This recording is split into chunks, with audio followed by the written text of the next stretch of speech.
Well, we begin with breaking news at this hour. A SWAT standoff in Yakima has just come to an end. The 11-hour standoff coming to an end just before we came on the air here at 4 o'clock. We are just moments away now from an update live from Yakima Police. Good afternoon, everyone. Thank you for being here for KREM 2 News First at 4. I'm Whitney Ward. Now, that standoff has been going on for several hours. It all actually started around 3 a.m. after a man shot and killed 3 people at a Yakima gas station. Police are calling this a random act of violence, and it's still unfolding right now. So we want to turn straight to KREM 2's Mark Hanrahan, who's been tracking this developing situation all afternoon. He's joining us here in the studio. So, Mark, what do we know right now? Well, good afternoon. Police say this man, 21-year-old Jared Haddock, the suspected gunman, barricaded himself inside a home. Within the last hour, the Yakima police chief took to social media where he stated that responding officers heard gunshots and then found the man believed to be the shooter. The chief says the situation is now over, but it's not entirely clear what unfolded. It was kind of a vague statement, but we are expecting, as you mentioned, an update momentarily. As soon as the police chief takes to the podium, we'll get right to that press conference. In the meantime, here's what we know about what happened. That situation began unfolding at around 3:30 this morning at a Circle K convenience store on Nob Hill Boulevard. And that's where Yakima police say the suspect opened fire inside the store, then moved across the street to the Arco gas station and fired into a car before driving off. In all, 3 people were killed. As for a motive, that's not clear right now, but police say there was no conflict between the victims and the shooter. The situation, we believe, is just wrapping up at this hour. After the shootings, that gunman went to a different location, prompting a SWAT standoff. But police say someone related to the suspect reported he was at a different location near 11th and Pendleton near Yakima. And when officers arrived at that location, they say they heard gunshots. Yakima PD and paramedics now at the scene saying the situation is over. We are still waiting to learn more about exactly what happened. But here is the police chief on the early morning shootings. It appears to be a random situation. There was no apparent conflict between the parties. The male just walked in and started shooting. So to recap, 3 people are dead in what appears to be random shootings. The situation is now over. As soon as we learn more about how this situation was resolved within the last hour or so, we'll bring you that update. Finally, as of right now, police have not identified any of the victims in the shooting. Again, the Yakima police chief expecting to hold a press conference that's expected to get underway momentarily. As soon as that does, we'll be sure to bring you live coverage of that. Whitney? All right, Mark, thank you very much. Also, right now, investigators are still searching for answers after 3 mass shootings in California in 3 days. 19 people have been killed in all and more than a dozen more injured. Memorials have been set up now for the 11 people who were killed in Monterey Park on Saturday. They were celebrating the Lunar New Year. The suspect in that shooting took his own life during a police standoff. The motive remains unknown. Then just yesterday, a separate mass shooting targeting 2 agricultural businesses in Half Moon Bay, California. It's a coastal community just south of San Francisco. When that was all over, 8 people had been shot, 7 of them killed. The sheriff says the alleged gunman drove himself to the parking lot of the sheriff's station and waited. He was then taken into custody without incident. And late Monday, at least 7 people were hurt and 1 killed at a gas station in Oakland, California. President Biden addressed the gun violence earlier this afternoon. What's happened to the Asian American community has been devastating. The vice president's going to be going out. I've been talking with Gavin Newsom and Judy Chu and Anna Eshoo and Hilda Solis, and we're working out a number of things that we can and are going to be doing. So the bottom line here is that we got a lot to talk about. The president called for Democrats to do what they can to pass an assault weapons ban recently reintroduced by Senator Dianne Feinstein from California. He could also, he says, sign it into law. My son needs justice, and even though I wish it would have been sooner, I'm glad it's here. I would be lying if I didn't say I was scared. A family now looking for justice tonight as opening arguments began in the trial of Nathan Beal. The Spokane man is accused of killing another man for practice before he also murdered his ex-wife back in 2020. He's already been sentenced to more than 31 years in prison for his ex-wife's death. Now he is facing a jury for the suspected murder of Andrew Bull. A judge previously had ruled both of those murders would be tried separately. This morning, attorneys explained to the jury why they should find Beal either guilty or not not guilty. Prosecutors said initially investigators had no idea who shot and killed Andrew, and they had no solid leads. They say that is until a few months later, Spokane police were investigating the death of Beal's ex-wife. And during a search of the suspect's apartment, they say they found a 9mm they found 9mm ammunition that was the same style of casing that was found also near Andrew's body in downtown Spokane. Lawyers from both sides laid out their case for the first time this afternoon. Through that testing, it concluded that the gun that was found in the defendant's apartment was in fact the firearm that was used to kill Andrew Bull. What they did not find was a relationship between Mr. Beal and Mr. Bull. They did not find a credible witness that saw Mr. Beal that night. Prosecutors presented a video they say shows the suspect coming in and out of the alley where Andrew's body was found. In it, you can also hear what prosecutors say is a gunshot, although the defense attorney argues there's more than just one person seen in the video, and it's not clear enough to be certain that it was Andrew Beal or Nathan Beal. The trial will resume tomorrow morning. All right, we want to get back now to that breaking news we told you about at the top of the hour, a triple shooting in Yakima earlier this morning. We want to go right now to that live press conference with Yakima Police, an update now on what unfolded this afternoon.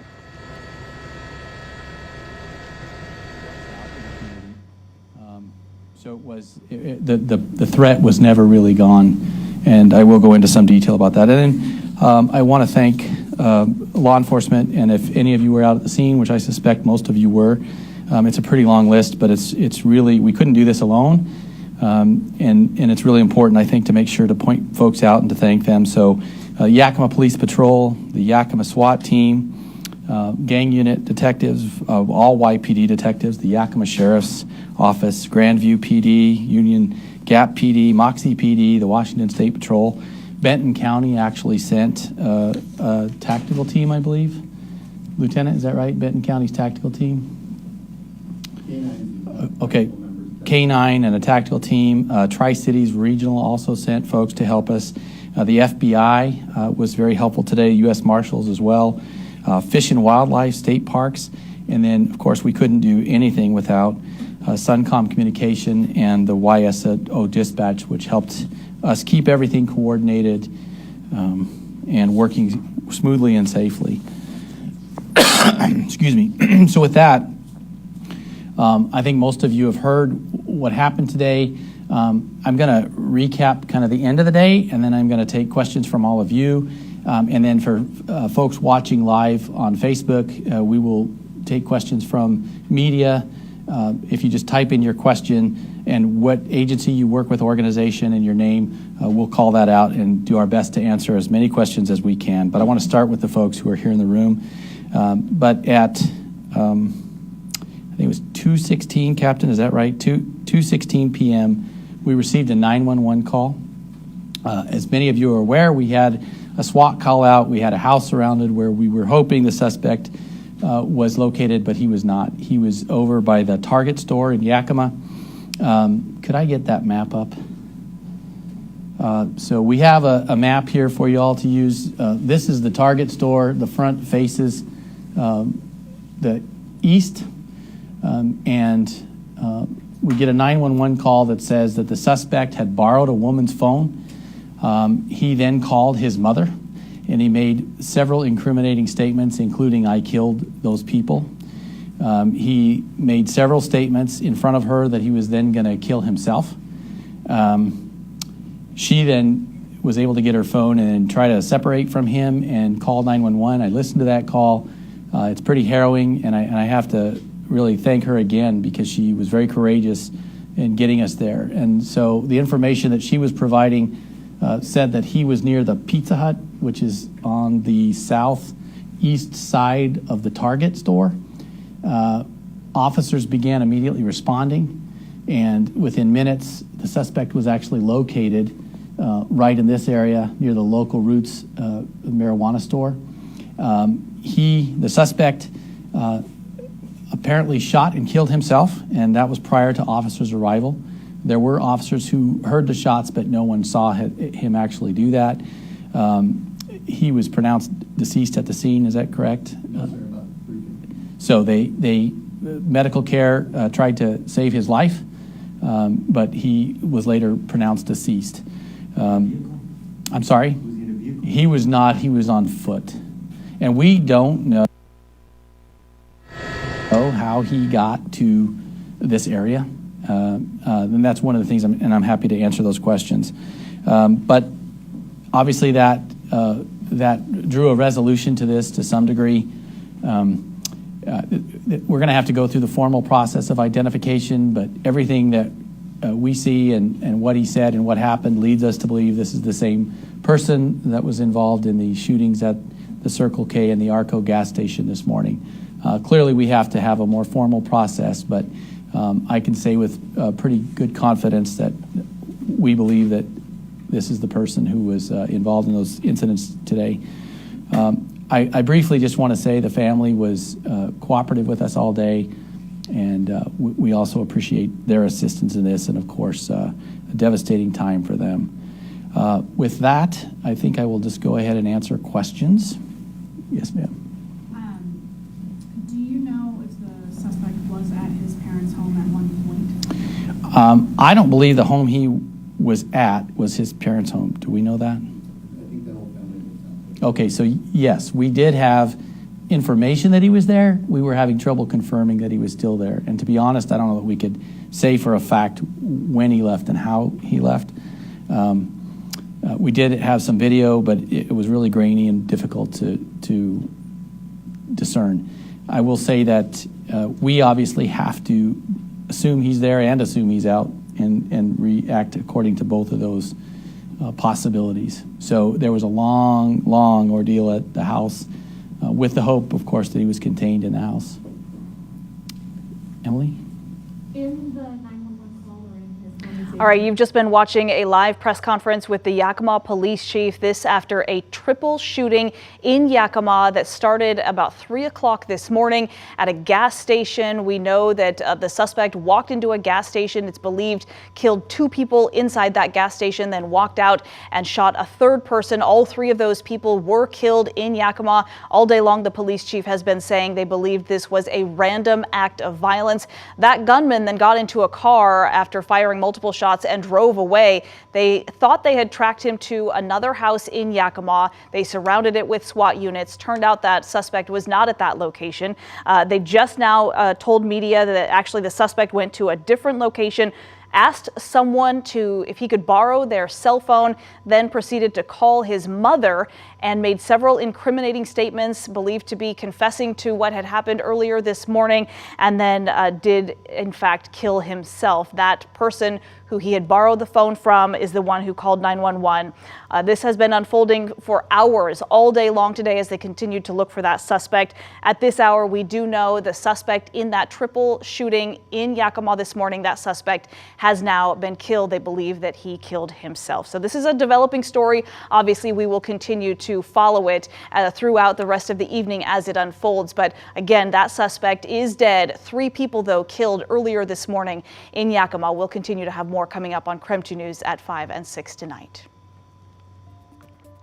All right, digging deeper now into Ann Taylor, the attorney representing the Moscow murder suspect. Idaho court filings show the Kootenai County Public Defender previously represented one of the victim's family members. We did confirm that Taylor represented someone with the same name as a murder victim's parent. So at this time, we're not saying that name. We don't believe it's relevant to share details of the charges or naming the individual. Taylor, though, represented that parent up until as recently as January 5th.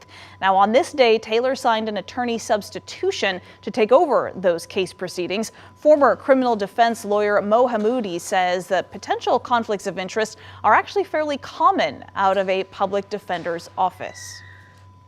Potential conflicts of interest are a regular course of business in any public defender office. There are always potential conflicts of interest because the public defender's office represents large amount of members of society who can't afford to pay for lawyers. And just the prospect of there being a potential conflict does not mean that an attorney is going to get removed from the case. So he says that conflicts of interest can sometimes result in the judge appointing another attorney. He also says at this time it's way too early to say if there will be an effect on the Moscow case. We have reached out to the Kootenai County Public Defender's Office for comment, but again, likely will not hear back due to the gag order that is currently in place. Now, almost a full week after a reservoir failure, the city of Lewiston is still under a boil order. Tomorrow morning, the city will be draining the reservoir, though, to isolate the issue within the system to begin the process of making some repairs and assessing the situation. So we know the water will be drained through the stormwater drainage system. So that means you might see higher water in some areas as the water drains. People may also notice some discoloration in their tap water. The city right now is saying that is not cause for